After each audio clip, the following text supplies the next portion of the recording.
I am excited to welcome Adweek's partner, Adtaxi, to the stage, and two special guests. Brian Kroll is Vice President of Strategic Accounts for Adtaxi, and Ben Cohen is Vice President of Marketing at the Good Feet store. They're here to discuss moving beyond the traditional media mix and cracking the CTV code. And specifically, we're going to talk about how they've been testing CTV's effectiveness and attributing in-store traffic to CTV campaigns. This is a new test, maybe 10 days old, and I'm excited to dig into it with you both. Brian and Ben, thanks so much for joining us today. Thanks, Stephanie. So, Brian, I want to start with you. Can you, for starters, tell us a little bit about what Adtaxi does? And also, I'd like to set the stage for how the pandemic has changed some things before we get into this test. And in particular, how have you seen the pandemic change viewing habits? So thank you. So Adtaxi, we are a digital agency. We're headquarters in Denver, Colorado. We've been around almost 11 years now, I think almost exactly 11 years. And we have seen some really interesting shifts. I think that just the overall availability of inventory that has happened on the streaming side of things has shot maybe a couple years into the future because of the pandemic. Just so many people having, unfortunately, so much time at home and a lot of time to spend streaming. So we've seen kind of an explosion of inventory happening just on the buy side of things. And it's been really interesting to see, I think, also advertiser adoption start changing and people saying, I want to get in on this. We know that there's something there. We want to test this out and crack the code, which is what we're doing with Ben and the Good Feet stores. Brian, it's so interesting because I've heard that 2-year timeline mentioned across a few different industries that has just catapulted us forward. Ben, I'd love for you to tell for the uninitiated a bit about the Good Feet store. And then also from your perspective, how has the pandemic changed shopping habits? Sure.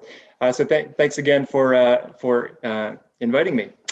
So Good Feet is a 25-year-old brand, and we're ultimately the manufacturer and retailer of premium arch supports. So you put them in your shoes, and they help you with things like foot pain, knee pain, hip pain, back pain.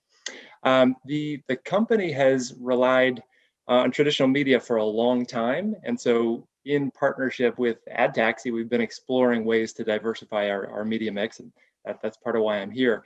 What has been really important and interesting about the pandemic in 2020 overall from an advertising perspective is clearly we've seen a media consumption change. So not surprisingly, more media consumption, but also in-home or at home, which definitely changes the way that you think about certain out-of-home media. Also an acceleration of engagement with digital platforms and a migration to digital platforms that might not have happened otherwise. So that's just sort of the media piece. From a consumer needs perspective and shopping perspective, for a brand like ours that is focused on health and wellness, there have definitely been some positive macro trends just in terms of the interest and focus on personal health. But then even sort of some new normal behaviors. So exploring things like virtual appointments. I mean, ultimately, we sell our products in a brick and mortar retail environment. We don't do e-commerce, which means that some folks were interested in coming in and others were not and wanted to explore virtual things. It also meant that in certain cases, there were delayed purchases. And so certainly in 2021 and for Q1, we've seen a lot of pent up demand that is now showing up in the market. Oh, that's really interesting. And when we talk about offline measurement, I'd like to dig into that more. So Brian, you have started this CTV test campaign. I think it was on April 19th. As I mentioned, it's somewhat new. I know a lot of work went into getting ready for it in its early days, but can you tell us about what the test entails and what specifically you're measuring? Yeah, so we, the hard thing I think, with what's been happening with the pandemic is shopping habits, as Ben mentioned, have definitely changed. So there's a lot of variables out there. So what we tried to do is isolate as many of those as possible and sort of get like as much of a baseline for like one market. But then we set up a test where we defined collaboratively a couple of core audiences that we wanted to really market towards using just Connect TV. And we have those different creatives segmented for those different audiences. So it's sort of two sort of core demos. And then we're layering on predictive modeling that we're using from the Good Feet's website to be able to really refine and try and find, addition to those demos, to really pick and choose exactly the right screens that we want to hit with those ads. So that's sort of like on the buy side of things. And then on the attribution side of things, we have partnered with AdSquare to do footfall measurement. So people who've been exposed to the CTV ads who then wander into the location their device is paying inside the Good Feet store that we're measuring. And then we've also partnered with LiveRamp to measure offline attribution based on actual sales. So we're taking the customer data, uploading that into LiveRamp, and then seeing what we can get from a matchback through their API to determine how many people have been exposed and then who have gone in and made an actual purchase, so that we can not just track footfall, but actual dollars and cents from an ROI perspective. And the goal is to take a look at those two things and then start to sort of do a deep dive postmortem on the data and determine which of those predictive modeling segments worked the best in driving the best, fastest velocity to store, and then also the best overall return. And from what I understand, so you can track, so once a viewer sees an ad on CTV, you can track, if they have searched something related to it afterwards. You can tell if there's some recall. Yep. You can track, like you said, foot traffic and then actual purchase. I wonder, Ben, from your perspective, how does your brand weight each of those? Is there a measurement? Is revenue the most important measurement, or how do you look at those different metrics that you're starting to get in? Sure. So measurement and accountability are key, especially when you're making significant media investments, right? So we are almost always working back from those retail sales first. Return on ad spend as a percentage of sales. They're definitely key starting metrics. For something like OTT and connected TV, they've made so much sense to us conceptually, just because linear conventional TV has been so successful for us historically, but frankly, it's just been harder to measure than other digital media.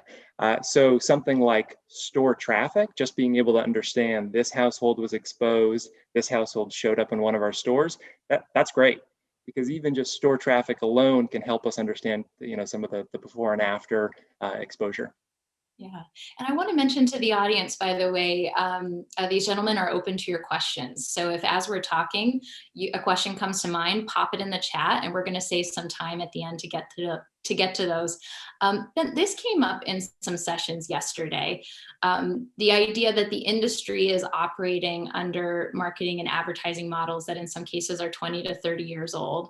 And some say that those models have not kept up with technology, or really kept up with user habits. So from a brand perspective, I'd love to know, from where you sit, why is it hard to shift the media mix? I don't know if it's necessarily hard, but I think it is a requirement of all marketing leaders to understand why we're making certain shifts. And so sometimes you just need to do the testing and learning to prove out a concept. To the OTT and CTV opportunity for a brand like Good Feet, we know the opportunity is there, but we do want to prove it out and understand it before making significant media reallocations. At the end of the day, regardless of your brand and your industry, you want to start with that end customer or consumer and your understanding of them, what they need, and where you can sort of reach them when they'll be most receptive to a brand like yours. So I don't think that's necessarily changed. It's just sort of that some of the opportunities around the channels, when and how we reach them. That's where something like OTT and CTV can be interesting. Brian, from your perspective, how do you think about the benefits of digital versus linear? I think that they are still sort of intertwined and symbiotic to a degree. And I think that's probably one of the challenges that we have with Good Feet in particular, and a lot of clients that we see are that people are saying, how do you prove that that what we're doing is accretive or incremental to what our traditional is going to bring us? And I think that what's interesting is some of the technology that exists now in terms of data. We can now use, and we are using this test, forgot to mention, as part of the targeting that we're doing, is we are suppressing audiences who have been exposed to good feet linear TV ads through some audience data that's available in the DSP that we use. So that's one way where we're trying to basically say, let's just get after someone who has completely cut the cord. They are not hybrid viewers. They don't have, the traditional linear and then they're streaming it on the side, and trying to see exactly what that looks like. Because I think there's always going to be a mix, and I think it's valuable to have both of those things. One thing that we're not doing on this test that we would normally do would be using connected TV to remarket to people who have been on the website, and change the messaging to say, hey, you've been on the website, we still haven't seen your devices show up in store or make a purchase. Let's change the messaging so that we can now give you some other reason to come and visit. Maybe you haven't heard enough, or maybe you've looked at certain pages of the website. We want to reinforce that messaging to help drive some sort of action. But I do think that there is an overlap. I think it depends on the demographic. I think that, because of the pandemic, that different demos have cut the cord at a more accelerated pace. And so I think that's the interesting part about linear, is that it's still great, but you might just have an increased frequency on the people who are still on linear than you would have, 13, 14 months ago. Can either of you share any of the results? And again, I know it's early days, but has anything come in over the past few days that has either surprised you or intrigued you in terms of the numbers?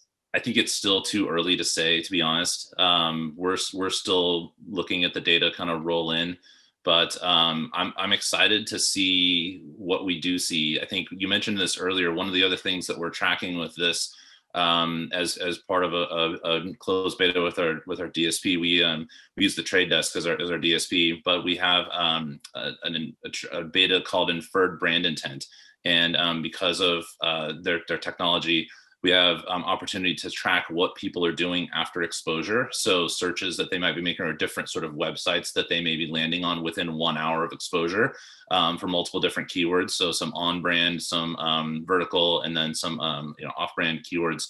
So that'll be interesting to see. That's what I'm really interested to see, is like what resonates with certain people, and what sort of actions are they taking beyond sort of the top funnel to sort of like, and before the website. So that sort of unknown middle ground where, as Ben mentioned, there may be some pent up demand, and folks aren't quite exactly ready to pull the trigger yet on taking a trip to the store or to the website, so that we can really fine tune what we're doing from an audience delivery perspective. Yeah. And, Ben, I'm curious to know your thoughts on this, because I'd like to know, who are you targeting in particular on CTV, and are you thinking about that in a different way than linear? And something that comes to mind for me is I do think the pandemic has caused older generations to cut the cord faster than they might have. So it's to me, it's a little more nebulous, and I'm curious to know how you think about audience in a different way. We will get there, but at this point, I'd say that we're still sort of in the learning phase. So what is great about something like OTT and CTV is that ability to parse even more finely than just age or geography or something. So ultimately, we still focus generally, 35 to 65, because we are a health and wellness product. But to your point, Stephanie, the cord cutting is real. So we definitely have a significant consumer segment above the age of 50, let's say, and 1 out of 4 folks who are 50 or older have cut the cord, and obviously those numbers are even greater the younger you get. So that parsing of the audience is key. What certainly makes sense with digital or digital-like platforms is the ability to parse even differently or more finely. And then I wonder too, and this is a question for how you're thinking about creative now, but also into the future. How do you expect creative to shift as ad dollars do? I mean, the creative needs to work back from the consumer and sort of what they're doing or what they're experiencing when you're going to be reaching them. Something that can be interesting about OTT and CTV is we do expect, at least anecdotally, that consumption behaviors are different. I mean, with streamed content, you can binge, and so imagine opportunities to do more sequential build-up messaging over the course of a single sitting that you can't necessarily do with linear TV and a short program. Absolutely. Yeah, I think that's interesting. Brian, did you want to add something to that? No, I think that's actually, I was going to say that sequential messaging part is one of the, for me, one of the more interesting pieces that you can deploy too, where you could have, 4 or potentially 5 or 6 15-second spots just for one particular audience segment, and deliver those so that once somebody's watched 100% of spot 1, that they then see spot 2, and so on and so forth. And it's a way to really tell a story. You don't have to try and jam everything into it like a 30-second spot. Think of it as like a really spread out infomercial, I guess, that it's, going over the course of potentially, 90 plus seconds. And then from there, depending on if there's any, action, you can choose to keep going, or you can choose to pivot and remarket to those folks with display or something else that would help tell the story. Brian, do you find that at Adtaxi, are you doing coaching for brands around, best practices that are emerging in this type of advertising? How much of a learning curve is there? Definitely we are. We're trying to help educate folks as much as possible as to what is possible. Obviously there's budget constraints out there for creative. And I think that's probably one of the bigger challenges, that it is the actual TV. So you can't just take video with your iPhone, and you probably could, but you wouldn't want to, and have that, be your TV spot. You want to have it be actual, it's TV creative. So, you want to make sure that it's well thought out and, on point for each actual demo. And that's kind of the cool thing too, is that you could have multiple different demos that you would want to speak to, or audience segments, psychographic segments, and you could deliver that same sequential messaging to each one of those. But that could get pretty expensive if you're talking about multiple different spots that you're going to have to cut all the way through. So I think that that's probably the biggest challenge that we see, is that folks are, people have limited budgets, and it's about making the most of it. And so we kind of go with what we think is going to be the lowest common denominator, and what we think is going to be most effective and resonate with the most folks. But I think that that's probably one of the bigger challenges that we see, is that you've got all this stuff that you can do, but then you have to sort of reel it back in and say, all right, well, what should we really do because of the constraints that we're under. That makes a lot of sense. We have some questions rolling in, by the way, and I want to throw one to you. This is from Michael Morris, and it concerns privacy, which is, of course, a big topic on people's minds these days. It's a key topic in mobile advertising. What are the key privacy issues for CTV performance and measurement? And do you have concerns, or do you see effective solutions around those? I think that privacy definitely is incredibly important. I think that, for us, as a marketer, you kind of have two hats, right? You have your personal hat where I want to keep my world private, and then you have your marketer hat where you're like, man, I want to do as much as I can to drop exactly the right message on the right person. I think what's interesting about CTV in particular is that everything is deterministic, where you're generally logging into a lot of these streaming services with some sort of unique identifier, like an email address or something along those lines. All of that is hashed, so there's not going to be anything that's like personally identifiable that's coming through. Same thing with the tests that we're doing on the LiveRamp side. Everything's hashed, so there's nothing, like no PII is actually being shared or leaked. The mobile aspect of it, I think, is going to be interesting from like the measurement side of things. Yesterday, iOS 14.5 rolled out from Apple, and so there's going to be a lot more like consumer choice around privacy. So I think that it's going to be an evolving landscape, an evolving ecosystem. We'll probably have a little bit of signal loss, but that's fine, because there's still going to be enough out there to make the right decisions, and more so than we would probably have had otherwise. But it's going to be an interesting ride for the next coming years, I'd say.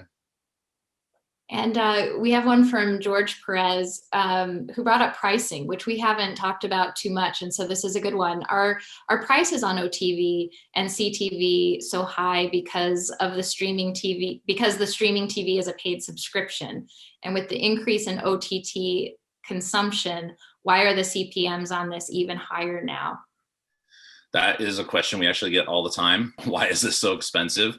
Because you'd expect in a true auction environment, if you have an explosion of supply and demand is more or less static, that you would have lower prices. A lot of what we do is through private marketplace deals. So everything we're going after is the premium inventory. A lot of the folks who are, on this on these panels, they all set floor prices. And so you're basically, you're looking at a floor price, and then from there it's an auction. And so we're trying to bid on the right users within that auction. And really from my point of view, CPM is less important than ROAS and CPA. So, I'm willing to pay a higher CPM if it's quality and it converts. But the other thing I think that's interesting about it is, different things, like if you were to target, March Madness just ended, right, from the NCAA tournament. That's something where that commands premium inventory. So that's going to be even higher CPM. And for us, it's really is not so much about the inventory itself as it is the user. So we try and be as judicious as possible on our side to get the best value for the budget. Trying to, if we can steer, just north of the floor, we can kind of get a pretty good idea of a predictive clearing price. But I think that it's something that it will probably go down in the future as more and more people come on board. I don't know when that'll happen, but it definitely is something that we get asked a lot about, is like, why are we paying $25, $30, $45 CPMs? It's just the floor rates are in that range that you have to pay. And fortunately, it's not something that that we are able to set. On the topic of pricing, another question came in on this, and Ben, maybe we could hear from you on this one from the brand perspective on pricing. But this is from Michael Morris, who says CTV spend can have various destinations. So do you consider YouTube as CTV? Do you see a different spending with a platform like Roku compared to a publisher like Discovery Plus? We work back from the consumer and the results when we have them to sort of compare and contrast.